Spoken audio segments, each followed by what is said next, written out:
We're live now. Thank you, Maria. Um, Welcome to another episode of VCTV, the Venture Capital TV from La Token. Myself, Sunny Mohanty. I'm the Regional Director of La Token based here in Singapore. Today's topic of discussion is around investments into entertainment, online gaming, and esports. And we have speakers from all around the world: Canada, United States, Germany, and Tokyo, Singapore, and Moscow. Welcome to all of you to our episode, another episode of VCTV. I would like to start with Patrick. Patrick, please introduce yourself because you are attending VCTV for the first time. We'd like to have a short, quick introduction about yourself. Then I move to the other speakers. Then we go over the questions. Thank you, Patrick. Yes, so I've been an entrepreneur for 2 decades now, mostly in artificial intelligence and more recently on the blockchain side and crypto assets. And we are in the process of launching Dragon's Vault. It's a decentralized pension plan in Singapore where we'll have investment in crypto assets, but also investment in operating business through those crypto assets. Great. So we'll be managing the infrastructure to make sure that we can offer the service to hedge funds, pension plans, all kinds of philanthropic organizations to manage endowment funds. Fantastic. It's a pleasure to be here. Thank you, Patrick. Welcome again. Next, I'd have my friend Kingsley from Tokyo. Kingsley, I mean, this is the second, third time. So, please introduce yourself for those who do not. Thank you, Sonny, for inviting me again. My name is Kingsley Kobayashi. I was born in Nigeria, but I've been in Japan for more than 30 years. I've only worked for myself and funded different companies. I'm into entertainment. I'm into gaming. I invest a lot, and I have investors around me here in Tokyo. And I've been doing this blockchain business for about 7 years with my co-founder, Tony Evans. Excellent. Thank you. And welcome. We have a lot to hear from you. This is just an introduction, warm up. So next I'd like to move to John, who is again brand new to our VCTV. John, please introduce yourself. Sure. I'm John Bellamini from San Francisco originally. I've been an entrepreneur since I was 8. Out of necessity, to put money on the table for the family. And then I spent from age 20 to 35 in Silicon Valley. And that was back starting in 1995. I worked at Oracle, SAP, and then had a couple of IPOs and a buyout and ended up moving into, we'll call it the social good space in 2005. And helped house about 20,000 low-income families, launched a nonprofit that serves 65,000 people a day. And I worked for the U.S. Treasury, volunteered for the Federal Reserve, the White House, and the Secretary of State. And it's all been around how do we take economics and technology and finance and combine it together to do positive things. And so from that, I'm currently launching a massive online game that focuses on hunting in real time traffickers and finding the missing and using the crowd to do that. And I'm really excited to be here to learn more from all of you. Thank you, John. Sure. More about that as well. So the next speaker, the next speaker that we have is very new to VCTV. I think he's making his appearance for the first time. Pranit. Hey everyone, nice to meet you all. I work with the venture investment team at Consensus, and I'm based in Berlin, in Germany. In some aspects, I kind of come from a very pedigree background, if one might call it that. Was dabbling a bit in theoretical computer science, and some in arcane fields of math, so to speak, before kind of moving on to the software and product side of things, and working and generally getting excited about the notion of what Ethereum represented, and the kinds of capabilities that it could essentially bring towards different forms of collaboration across different spheres. As part of that, pretty excited to be working with our portfolio companies and excited to be backing early stage companies in the broader blockchain space.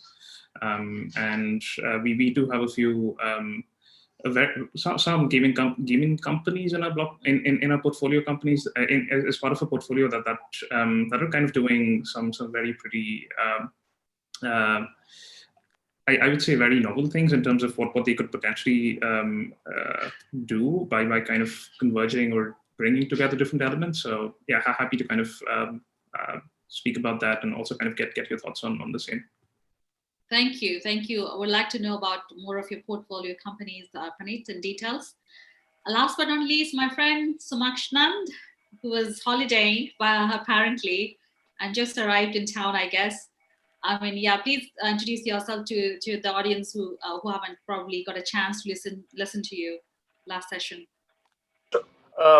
It's a pleasure to be back, Sonny, and to speak with you again and all the panelists. So this is Somas. I am with Om Express, which is essentially a consulting company which helps companies from around the world enter India in different capacities, either through a wholly owned subsidiary or through an inorganic acquisition. Now, why am I here is because we are venturing into the realm of gaming and entertainment in the sense that we've found certain geniuses in India who are at an early stage of developing a game, and that's where we are kind of mentoring them, also helping them with the fundraising and strategic direction. This is something that I was able to have a tryst with at IE Business School, so I basically transferred the same thing to the company, and now we just we're exploring this, and it's so far so good. So yeah. Thank you. Great, Sumakshnand. Welcome again. So yeah, so the warm up is done. So I would like to take some questions. I would like to start with Kingsley, if that's okay, Kingsley, because obviously I know Tony and we work together a lot as well.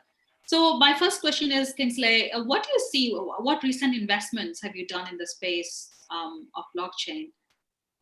Just recent investment. The recent investment I've done is in the healthcare industry. Actually, the healthcare industry is going to be the next $1 trillion business, I believe. With everything going on with the pandemic, healthcare has been very good for people to invest in, depending on how and what you are investing in. Another thing that has come into play is gaming. Gaming is very good because people spend more time at home now, and they tend to play games, versatile, doing 2-3 things at the same time.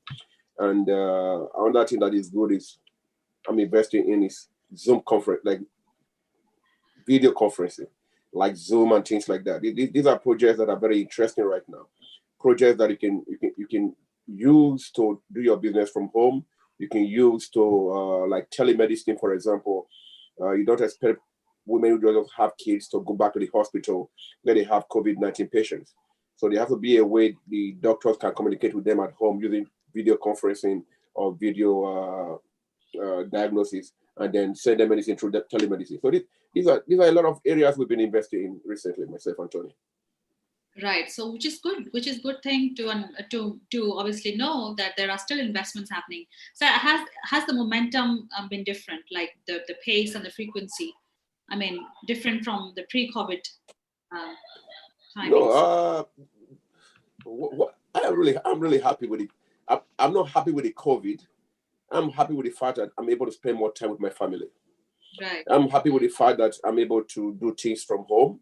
Otherwise, I used to come to your conference in Zurich, in London. I was on the air like every other month. But the pandemic has come here to change the way we do things. And the more people look into the areas where they can make money or their investors can make money, the better. And these areas I just mentioned right now, like health tech, edu tech, remote tech, gaming, eSports, these are interesting areas. I think people are still investing more now. To be honest with you, I have more investors putting their money to invest in these projects than before the COVID.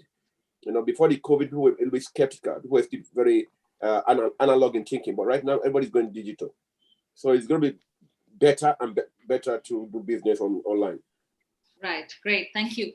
Patrick, so same Yes. question. We'd like to hear from you about what are the recent investments either you've made or you've seen that's been made recent times after the pandemic. But saying in our case, the first step was to buy a core of crypto assets. And so one of the investment we did was in Odell Commodity. It's a kind of a new project, a smart contract that came out 3 months ago. And it's the first of its kind where the price of the smart contract cannot go down. It's not set by laws of supply and demand, so it doesn't fluctuate up and down. It only goes up by a small percentage for every transaction. So this is really interesting and innovative concept that we put kind of a bulk of our portfolio. And then when we make investment to entrepreneurs and to business, we're going to be doing matching investments. So $1 for every dollar of investment. But the condition will be that the entrepreneur put part of their cash reserve into that crypto asset. So essentially, we're kind of almost like a government fund in a sense that because we have some aspect of control over the crypto asset that we use, that the fund we have increase in terms of value as we make investment. So from our calculation, we can make 3x of return immediately when we make an investment, which is kind of unheard of unless you are a government that control the currency itself and the taxation system. So this is one thing we did. We are looking at possibly looking into telemedicine and gaming. We haven't found good use case right away, but one of my degree was in psychiatry. And one thing that has been linked to people who stay home too much, like especially when you get older, is that you have atrophy in part of the brain because you're not interacting too much with the real world, going around everywhere, going to shopping mall, all that stuff. So you have some atrophy that exacerbate things like Alzheimer's disease and all that stuff. So there will be quite a large impact of all that social distancing happening in terms of health, especially for the older crowd. But it's been linked with gaming and especially VR, that when you're playing a game like, let's say, Counter-Strike, or like a game that have a 3D environment and really diverse, that actually reduces that atrophy in the brain. So it will be interesting to see some company that use those concepts to use gaming, but for health reasons, especially in the older crime demographics. Wow, I mean, Patrick, good to know because gaming for older demographics, something at least I didn't hear of, but good to know because you're right. I mean, with social distancing, no socializing, it's even hard for people like us. Yeah. So we would know more from you later. Thank you, Patrick. John, Yes. because before we went live, you were discussing about this platform to catch people who are doing the wrongdoings. Sure. So there's a couple of pieces to it. We're taking a strategy of modifying the top 10 games and doing game mods, and that's on the educational piece. So we're going to go in and take, for example, Grand Theft Auto, and have somebody, and we're going to modify the actual game, and we're going to use it to educate people on trafficking, right? So if you're a trafficker, if you are a victim of trafficking, oftentimes you have access to these things. And a lot of times in trafficking organizations, people in the middle have been trafficked themselves, right? And so we want to educate them on ways to get out. That's on the education side, but we also want to enable, say 100 million people that wake up every day and say, I want to find where these trafficking rings are based upon the data that we get from government and that we get from people in real time. And we can then work with law enforcement to identify where the trafficking nests are and identify them and capture them, and then also at the same time, not only free the people that have been trafficked, but give them education on and resources so they can rehabilitate their lives. And that's just on one topic. We could do this for the environment. We could do this for mental health. There's lots of things we can do that require crowd involvement. That right now, people have been, as we've seen, people around the world have been relying upon government to take care of them. That's obviously failed. So now we have to work together. And behind this, I'm building a larger platform that's a SaaS platform that focuses on increasing the 3 billion people in our world that are, I'll call it, underinvested and underutilized. And that's going to help them increase their education, their wealth, their health, their access, and their opportunities. And that's my meta platform that I'm building. And we can talk about that later. Okay, it's a SaaS-based platform. Yes. Okay, any plans to deploy a blockchain? Because why would you, because I haven't come across a platform where you catch traffickers, because it's something new concept, I guess. I don't know who else has done it. It's something new for me.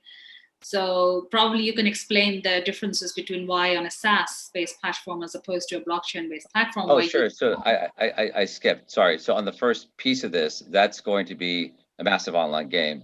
And it's going to use all the game theory, game mechanics that we know about, but it's also going to take in massive amounts of data sets, anonymize that, and allow people to act as detectives, right? And then on the reward side, we're going to have something called the good coin. And that good coin will be used to reward people for their activities and the crowd solving behaviors that they do.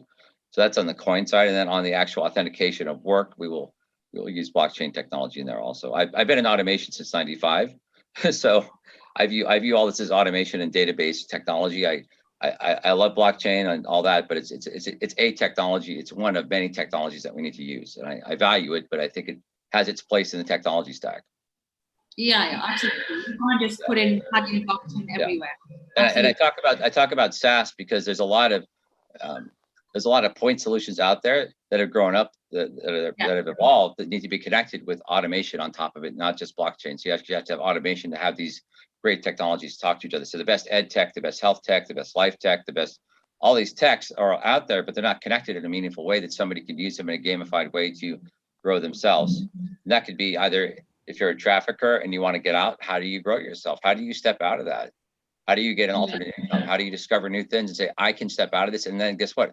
I can step out and I can turn in my organization. I want to attack them just like we do ISIS and other groups. I want to take them from the inside out.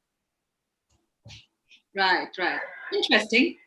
Thank you, John. We'll come back to you more questions. Praneet,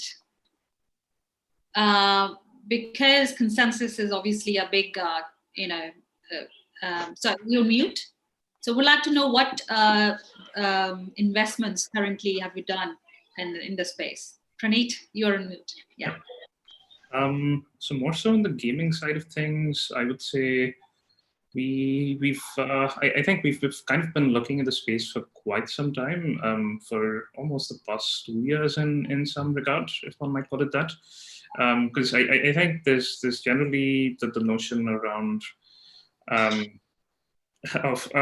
lot of founders that we've typically seen have just kind of come in with the notion of plugging in digital assets and building essentially more permissionless marketplaces for game developers or for like end game users to kind of trade skins or do things that were kind of contained to one ecosystem, but a lot of them were kind of missing, should we say, the true spirit of a game designer in some aspect, and having a connection to understanding what gameplay means and the level of, should we say, connectedness and the level of experiences that they could essentially facilitate and provide, and actually use the blockchain as a basis to enhance that. And so as part of that discovery process, I think we kind of made investments in two companies. One is a company that's based out of Paris, called Sorare, who are basically looking to merge or bring NFT-based issuances for soccer players and enable like people on the platform to kind of to construct a deck of players and essentially start participating in fantasy football tournaments of sorts. And the more recent investment that we kind of that we basically ended up doing this year was more along the lines of this company called Horizon Games, which is basically an Ethereum-focused blockchain gaming studio based out of Canada, and they have the new game in beta. I think it's called Sky Viva, which kind of represents another trading card game, essentially of sorts, on the basis of inspired very much by Hearthstone and Gods Unchained and a lot of the classics in that aspect, but generally kind of setting themselves aside as kind of looking to create like new gaming experiences, all centered around the notion of player ownership and kind of then interconnecting ecosystems together.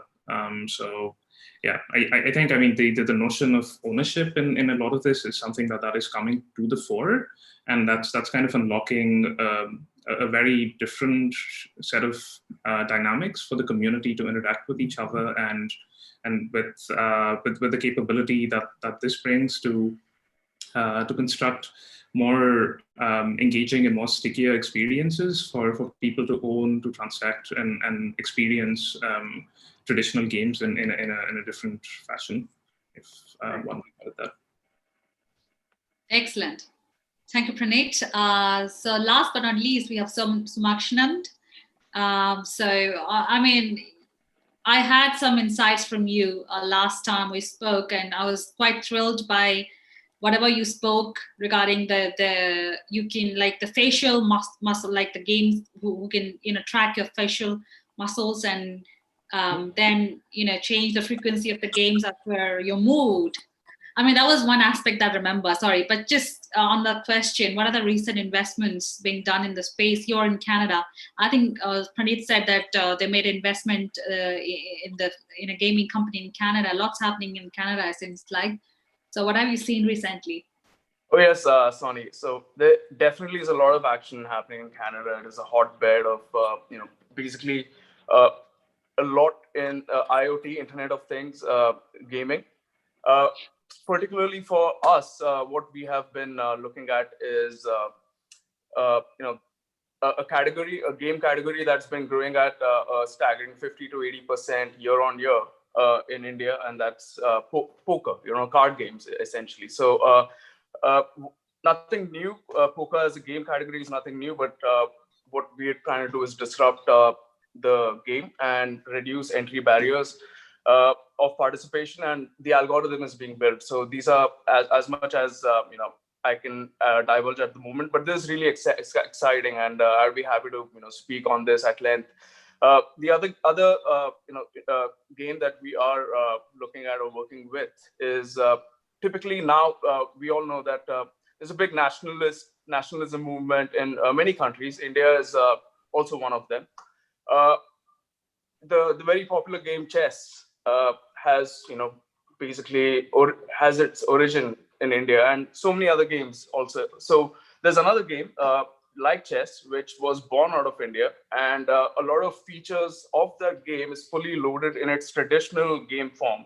So we want to reintroduce that in a digital manner via an app, and hoping to basically let the nationalist sentiment also propel the engagement and the number of active users in the game. So these are certain investments that we are looking at, and both are early stage. So something really exciting.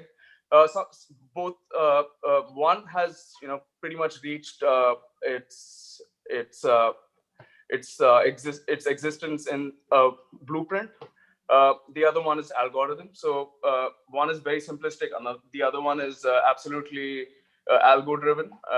So yeah, these are and to what Patrick said, to what John said, of course, we see and to what also Praneet said, we see a lot of adoption happening in various forms of things being embedded on an existing infrastructure without having to create something new altogether. But if there's a whole new concept embedded on an existing game, like for instance,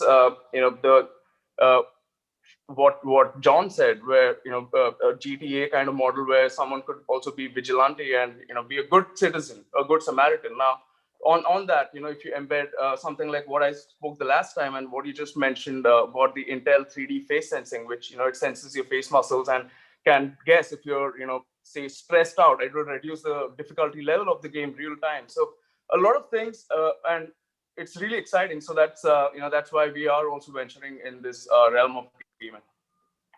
Excellent. Thank you so much, Shand. I'm going to be asking you more questions going forward. I have this question for Patrick, a very relevant question for Patrick. So, Patrick, is the demand for crypto assets limited to professional investors, or is it something that everyday investors are looking into as well? This question comes right in time because I see a lot of buzz happening in the market with respect to cryptos. Cryptos are back. I read some article where COVID has made crypto hot. So that's why my question is very much on this. So I would like to hear your insights. I think it's really good for not just like large investor, but also for the population as in general. The latest report showed that it's younger type of investors tend to go to Bitcoin and other crypto assets as a refuge whenever there's a financial crisis, kind of like gold. It's a replacement to gold, as opposed to older type of investor still value gold, but it's on the decrease as far as I can see. So this is a trend that will continue, in my opinion. There's crypto assets that are like, they are prone to have high volatility, like Bitcoin and all that stuff. So you have to time your entry. But there's an entirely new slew of crypto assets, for example, the HODL commodity I described earlier. But also there's X, there's Axion, that are more like passive type of income for cryptocurrencies. And that, in my opinion, will be a lot less volatile. So it will be better for long-term savings, like what we call hodling. It's when you buy crypto assets and you keep them for the long run. This is a trend that I believe will continue, especially when the crypto assets are optimized for that. Like, for example, Axion is one of my favorite also. It's a replacement to certificate of deposits. So you can stake the coin and get extra percentage. But when you stake, you do it for like longer period of time. So that reduces volatility. So it's better for investors that are more risk averse and have been afraid to invest in Bitcoin or Ethereum or the typical crypto assets. What is happening with Venezuela, with Lebanon, with Egypt, crypto assets, it's a way to shield yourself because it's widespread all over the world. So it's not affected the same way by financial crises that are localized. People who had like the official currency of Lebanon last October, they lost 90% of the value of the currency. It created a lot of riots, people dying, people looting. Whenever this stuff happened, people move to cryptocurrencies because they lose faith in their own national currency. That trend is not going to disappear, in my opinion. So if you're thinking long-term, seeking refuge in those assets is kind of a good thing. It's not just for large-scale investor, but the population at large. You just have to be careful with the security aspect around it. Good addition to that. Thank you. Thank you, Patrick. So Praneet, because you are more or less in the same industry, so what do you see? What's the demand? I guess a lot of what we're kind of seeing these days and is pretty much centered around what one might call the DeFi space, or the space of decentralized or permissionless finance. And most all of the founders that I've been speaking with in the past 6 to 8 months have pretty much gravitated towards utilizing and potentially creating a new peer-to-peer financial system. And they're I guess the interesting aspect around all of this is the fact that you can really leverage the community in very interesting ways to kind of come together, collaborate, stake, or kind of get issuance in terms of different forms of assets, and kind of get exposure to novel forms of financial instruments and yields that were typically not very accessible in the traditional financial space. And so the space of DeFi has kind of really exploded in the past 3 to 5 months, I would say, with more than 4 billion in assets kind of being locked up as collateral, with I guess trade volumes on decentralized exchanges crossing more than 400 million on a weekly basis. And so there's certainly a whole new explosion around things that have kind of come with the notion of community ownership, where protocols like Compound, like Balancer and Curve are basically incentivizing the end users and the actual should we say participants in these protocols and in these services to kind of either provide liquidity to kind of tap into the services provided and take out loans, and kind of then compose these together in the form of higher order instruments and put those to use in effective ways. And this is pretty much given rise to a very mimetic culture around what one calls yield farming, where people have kind of been actively looking at opportunities to move the assets around from one protocol to another in a very seamless and a frictionless fashion, and generate more returns for assets that they had kind of seen sitting idly as part of their portfolio. I think where we are kind of at this point where there's a lot of like hype in some aspects, if one might call it that, but it's kind of it is paradigm changing thanks to the way things are composable and constructed in such a fashion. But it also kind of leads to these very interesting phenomenon where, for instance, another of our portfolio companies is called Pool Together, and what they basically do is they have this so-called no loss savings scheme, which basically enables people to deposit their idle crypto assets, pool those together, get put that out to a lending protocol of sorts, and then all of the interest that is accrued is then distributed as a reward or a lottery, without any of the people in the system kind of losing access to the same. And so, what might prevent onboarding of new participants in the system in terms of all of the explosion in DeFi could potentially be packaged as new structured products or new gamified experiences like Pool Together offers to end users, and enable them to not only kind of inculcate good habits, but also kind of get exposure to a newer form of asset class and the corresponding yields that one might associate with the same.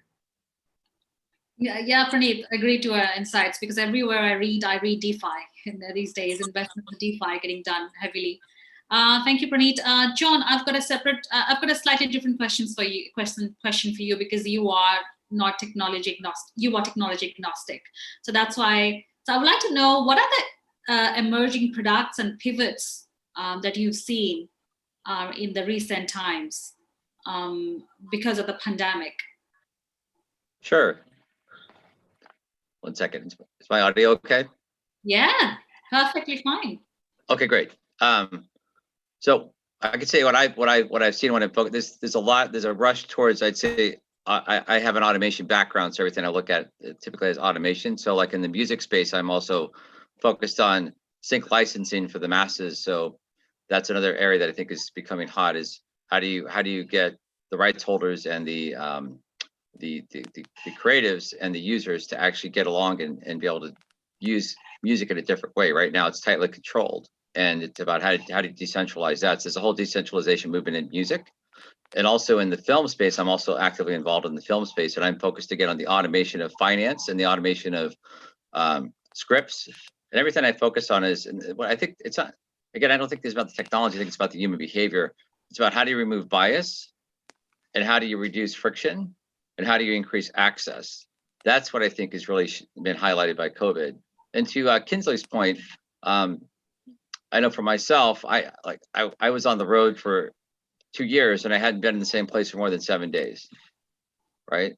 And that wasn't healthy for me. I didn't know it wasn't healthy for me until I started sitting down and connecting with myself again and eating the right foods and checking in. So I think there's a lot of human technology that's coming about that's aided by, we'll call it mechanism or mechanical technology. So I think that's, not to quote the singularity, but I think we now have the time to say, okay, what is right in our lives, and what should we use and what shouldn't we use, and how technology can be used to be value creation versus value extraction. So those are some of the trends I'm seeing that's happening with technology. It's moving towards value creation against the value extraction at the highest level. And then how do we do that? That's, I think, through automation, and yes, through transparency and autonomy and all the things that, the promise of blockchain. One thing I forgot to mention, I did run KPMG's intelligent automation practice for 3 years in the Northeast. That included robotics and blockchain and all these wonderful tools that we have. Again, I've learned that if you love something that doesn't love you back, it will eventually harm you. And so this is why I try to take this agnostic approach towards technology and look at what is the human condition we're trying to affect, or the earth condition we're trying to affect, and how can we use it from that perspective, starting from that customer backwards. So the customer is the earth, the customer is people. Then we work backwards and say, what are the best technologies in what order? And I often believe that you can use a lot of them together versus one by itself. And that's where I think the power comes in. Right. Great. I totally agree. Value creation. That's very important, right? Kingsley, my friend, I have a question for you, because I remember when I last spoke with you, you were stuck in Nigeria. Wasn't it Kenya or somewhere? Where was it? Nigeria, you are right. Yes, but now you moved back to Tokyo. Yeah. And was it a smooth, shift? I actually enjoyed Nigeria for the first time. I was born there. I left there after my education, and I've not really stayed there for more than 2 weeks in the last 30 years.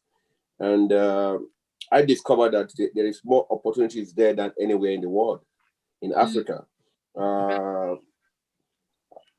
was lucky to live with my family by the beach.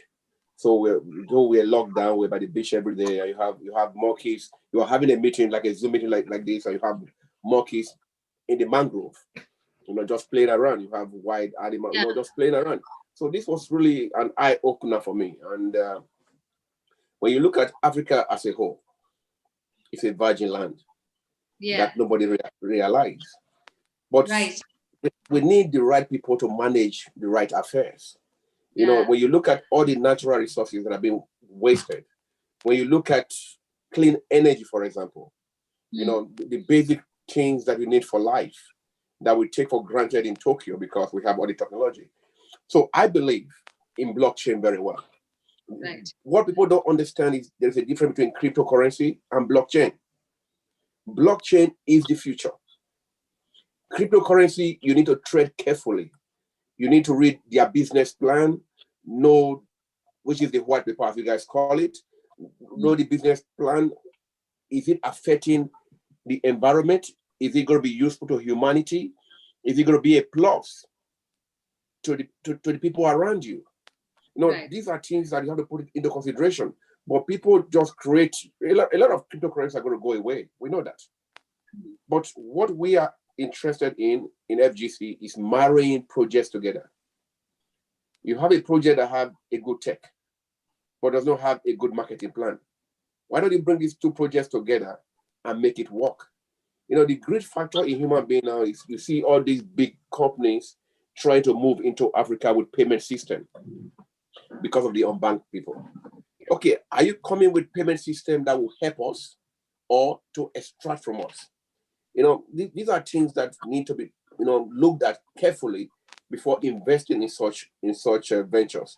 But I'm very happy with blockchain. I love blockchain. Blockchain is here to stay. I love the transparency, the security, and the accountability.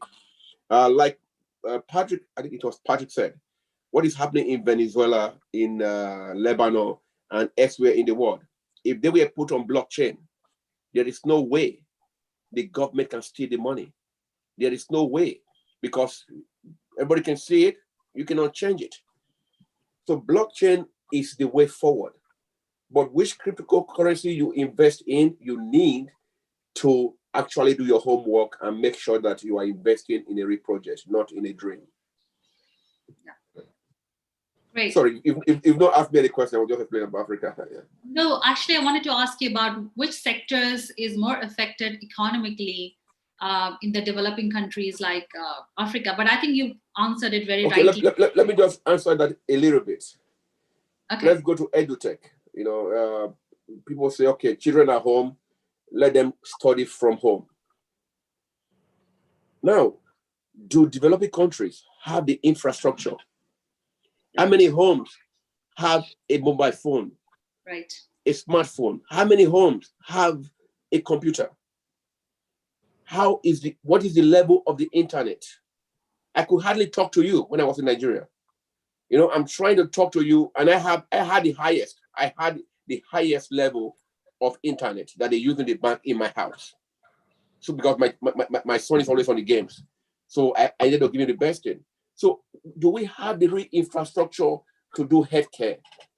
To do education for the children, to do whatever I want to do. So we need investors or people who have visions to create this infrastructure. Even if you have a company that rent out internet service and rent out computers for these people to learn. So there's a lot of virgin land that need to be looked at there. Payment system, you have Bojalo, you have Cello, you have Libra, you have all of them coming into Africa. What is their aim? Because they know that more than 70% of the population are unbanked. Yes. So there's a huge market. Yes. So this market is what we are going to be looking into to make sure that we also affect people in a good way. Absolutely. You touched upon a very good point there. When it comes to infrastructure, like we could hardly talk to you because of the, lack of the proper infrastructure. But yeah, thank you for that addition, Kingsley. So, Sumakshan, I've got a question for you. So are you more comfortable talking about investments or startups? I mean, you are more close to investors or you're more close to startups? So that way I can figure out. So basically, I'm working with startups. I've always worked with startups ever since my MBA. That's where I first had a test. That's when I mentored 3 startups from Spain, and that was a great experience. At the same time, the company that I'm working with now is basically helps companies from around the world set up business and set up presence in India. So we have a network of early stage investors and seed investors, round one funding, depending on the stage of the business. So that's where I am. But I would say in the spectrum, I'm more inclined towards working with. It's just natural tendency to work with startups and mentor them because that's what I've been doing. Yeah. So, because you've talked to both sides, even though more to startups as compared, but still, I mean, what would you advise? What are the best practices for them before they try to reach out to investor, be it an angel or VC or any kind of financing? What are the best practices would you advise them to follow? Well, a good question, Sonny. I would definitely say, work hard on a business model canvas. That kind of gives a snapshot to any investor at a high level, who wants to look at, what's the kind of ecosystem that your venture is going to operate in and what kind of influence it's going to have from various elements of its corporate governance framework.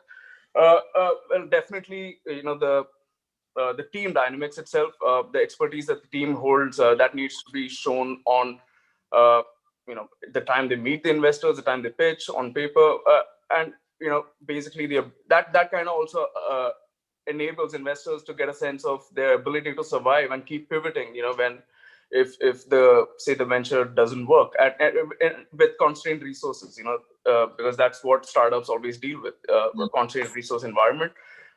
So definitely these are certain and focus on the metrics that are important for your venture. Like for example, for a game, it would be ARPU. It would be the ARPU divided by monthly revenue per user to see how much of engagement is sustained. Various metrics like that. So it's specific to the industry. So definitely the startup needs to focus on what metrics are specific to that industry. And just to Kingsley's point, I do see a lot of ventures trying to exploit corridors like Africa, just because of kind of opportunity that it is really showing. So, for example, when I was in payments, M-Pesa was big time in Africa, and I think the diamond corridor of Rwanda, Kenya, and Uganda is totally very active in money being circulated for various reasons, especially business reasons. So I would say that all in all, I mean, the market you target, it shouldn't be with an intention to exploit, but rather add value to every, every part, including the government, including your customers, every part of the corporate governance framework. And yeah, that's pretty much. Yeah, I mean, John rightly said value creation. Absolutely. Thank you so much. Thank you so much, Samakshanand. So yeah, now I've got a quick question for Patrick because we are like 10 more minutes to go. Patrick, what are the biggest benefits and rewards of investing in digital currency as per you?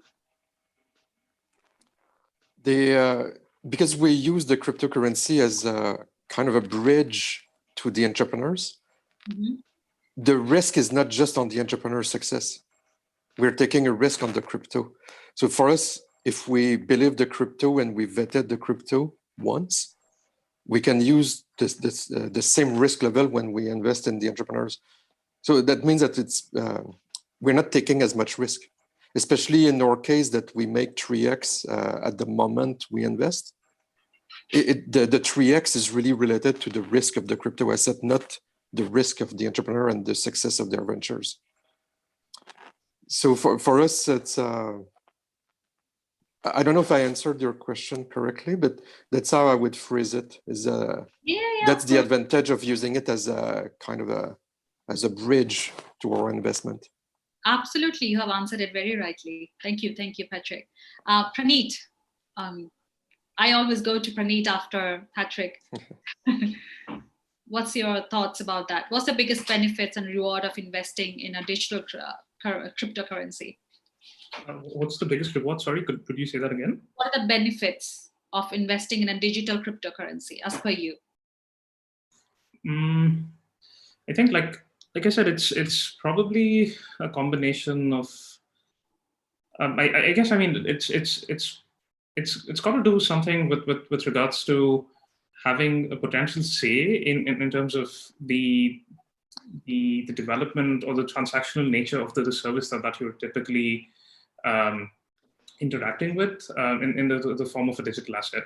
And so, I mean, there could be different notions of how all of this proceeds, but I recently had another friend who was kind of completing like an angel investment, and what he ended up doing was essentially, like using his USD equivalent of USDC and directly sending the money over to the address that was associated with the startup, and it was just that, and that was essentially the quickest like angel check that he managed to send, as opposed to getting through a process of, I don't know, through a syndicate and kind of getting your bank accounts together, getting compliance involved in the process, and so to speak, getting the relevant documents. And so coordination is so much more faster, and it kind of lends itself to a lot of benefits in terms of ease of access, in terms of reducing barriers towards investments and innovation,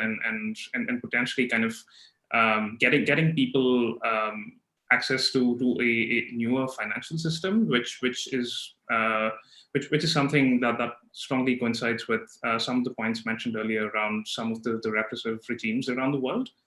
In other aspects, I think this also kind of has to do with the sense of ownership and agency that people typically experience, and this is something that was generally being seen as part of the broader discussions with of the big four tech companies with the US Congress, where you've had issues where a lot of these companies have had an almost monopolistic tendency in terms of value capture and in terms of the way transactions are facilitated across different marketplaces, and having access to a digital asset that is trustlessly secured on a public blockchain is a means of not only kind of owning that personally and having facets of that tied to you in terms of identity, but also utilizing the same towards governing the system and having skin in the game to essentially make things that would be more sustainable and more equitable for everyone in the process involved. So that's at least the way I kind of see it.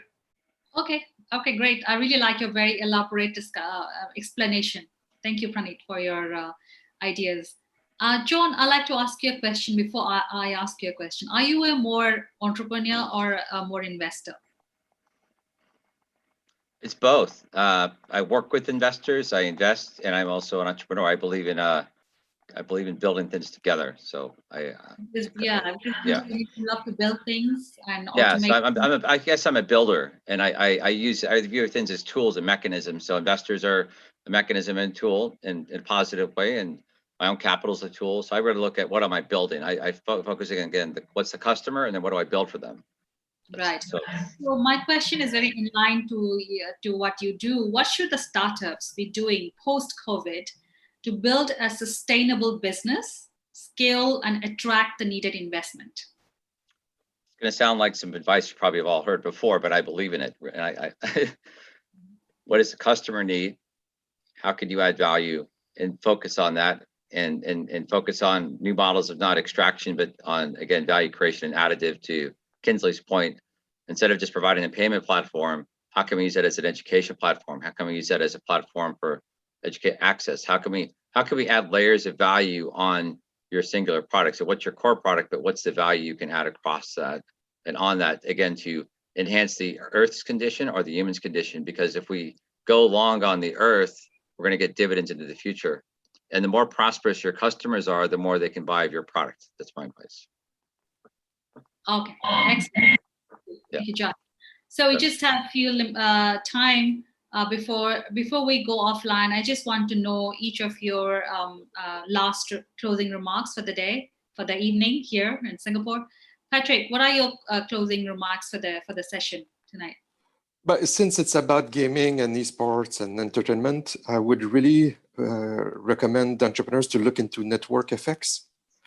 Especially in the gaming industry, nobody speak about the crowd.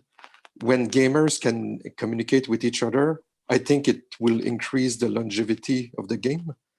Because as you've seen, like Pokemon Go, massive growth, like really fast, and then it died off really fast also. It's really dangerous for an investor to invest in gaming because of those reasons.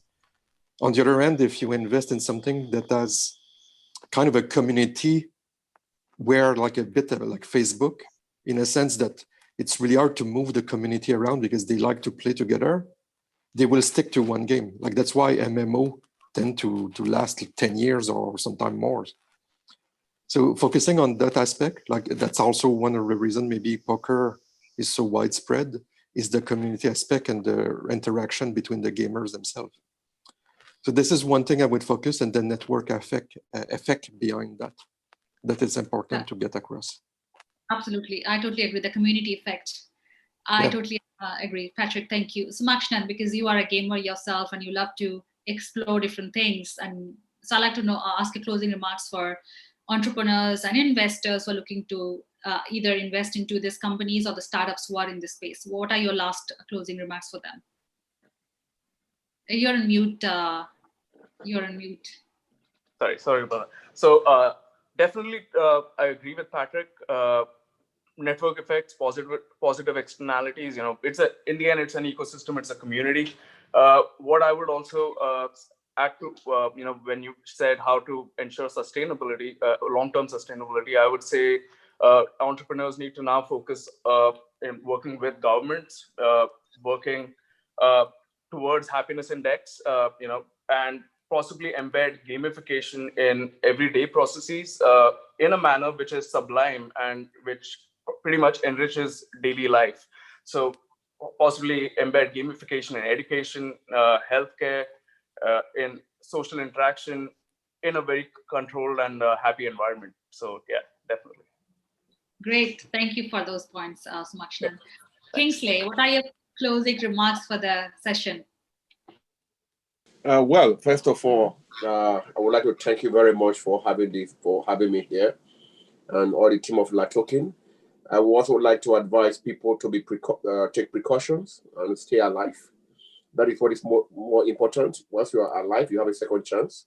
So COVID is real, whether you believe it or not, it's here. So we should be very careful about that. But anything that is relating to digital currency, I don't like to call it cryptocurrency. I like to call it digital currency. Anything that is related to digital currency, related to blockchain, related to technology, related to environment, related to family, is going to grow, whether you like it or not. Because families right now have realized that staying together is of more value than money itself. I am an example of that. I have all my life, since the age of 10, 11, I have always worked looking for money. But with this pandemic, I realized that if this really our goal, are we really happy? Weren't our grandfathers, our grandmothers more happy than we were? They didn't have all these things we have, but here they were happy. So why don't we create something that will make a family to be happy together? Like gaming is good, yes. But vetting whatever you are investing in is very important. Don't just invest because your friend is investing. You have to vet your investment. You have to make sure that what you are putting your money into is real. Don't put your money in a dream that you're going to make 100 million in 3 days. It doesn't work that way. Everything takes time. You have to believe in the project. You believe in the project, you make it work. So be very cautious. I am very cautious, probably because of my age, but being cautious is very important when investing. And once you invest, don't jump from A to B to C to D, because you've already made your own decision. So stay online with what you have invested in and hope it gets better. Gaming is good. As a serial entrepreneur and as an investor, and I invest most money, these are the points I look at before investing. So it's very important to do that. And stay safe. Thank you, Kingsley. Thank you for that. Yeah. John, what are your closing remarks for the evening? I'd say if you're building a company or investing in a company, if they are addressing less than 1 billion people on the planet, I would take a look elsewhere. You got to find platforms that are going to reach 1 billion people at a minimum. That's my closing remarks. Fantastic. Thank you, John. Last, Praneet, but not least, what are your closing remarks for the evening? Generally echoing what everyone's is saying about the current times, I guess. There is a hint of optimism in the air, and I feel that there is pretty much no better time to kind of build something new and something that empowers people, something that empowers communities, and old barriers of interaction and collaboration are pretty much breaking down the way they were structured, and we're kind of seeing new paradigms of communication and working and creating value that are emerging. And so if you kind of build something with keeping the core aspects of what the community values intrinsic to whatever you're kind of building and espousing, and using that as a basis to scale, I think this is the chance to create value for yourself, for your investors, and for everyone around the world in a very, very tangible fashion. So no better time than now.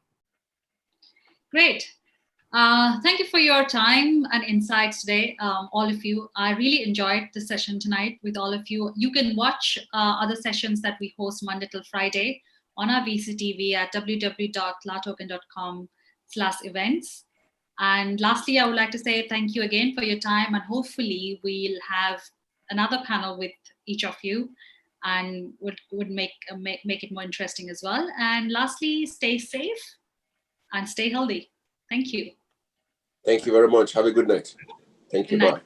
Bye. Bye. It was a pleasure.